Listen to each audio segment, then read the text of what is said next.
ತುಂಬ question ಪೇಪರ್ಲಿ repeat ಆಗಿದೆ. A military truck while carrying a hockey team of Jawans caused an accident.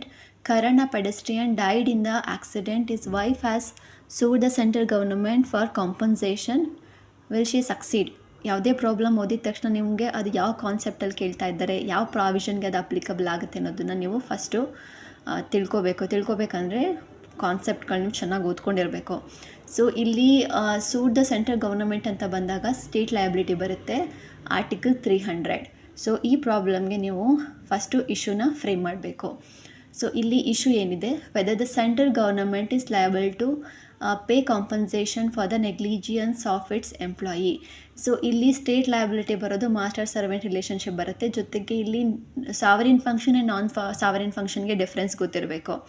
So ಇಲ್ಲಿ provision ಏನು under article 300. So under 300 ಏನು ಹೇಳುತ್ತೆ, the government can be sued for torts committed by its servant. The state is vicariously liable when the tort is committed while performing a non-sovereign function. So application enili, the military truck was transporting a hockey team of Jawans. This is a welfare or administrative activity and not a sovereign function like fighting a war or maintaining national security. The accident occurred because of the negligence driving of government vehicle. Therefore, the central government is vicariously liable for the negligence of its employee. So, ಯಾವುದೇ negligent act ಆಗಿದ್ರೂ ಅಲ್ಲಿ state will be held liable. The accident occurred because of the negligence driving of the government vehicle. Therefore, the central government is vicariously liable for the negligence of its employee. Same facts related ಒಂದು real case ಇದೆ. So ಇದು Satyavati Devi versus Union of India, AR 1967, Delhi 98.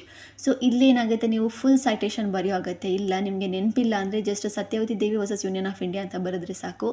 So ಈ ಕೇಸ್ನ facts ಏನು, air force personnel played the games and return by a bus. The bus driver drove the bus negligently, causing the death of the husband of Satyavati Devi.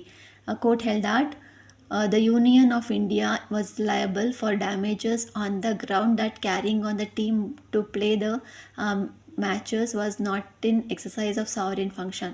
So conclusion ಏನು, yes, Karan's wife will succeed following the principle laid down in the state of Satyavati Devi versus Union of India.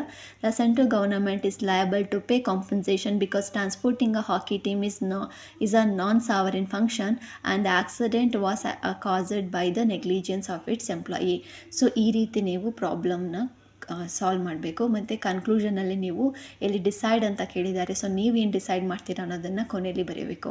So ಇದಕ್ಕೆ ಯಾವ್ಯಾವ important case laws ಏನಿದೆ ಮತ್ತು conclusion ಇದೆ ಅದಕ್ಕೆ ನೀವು underline ಮಾಡಬೇಕಾಗುತ್ತೆ. So ಇದಿಷ್ಟು ಬರೆದ್ರೆ ಸಾಕು.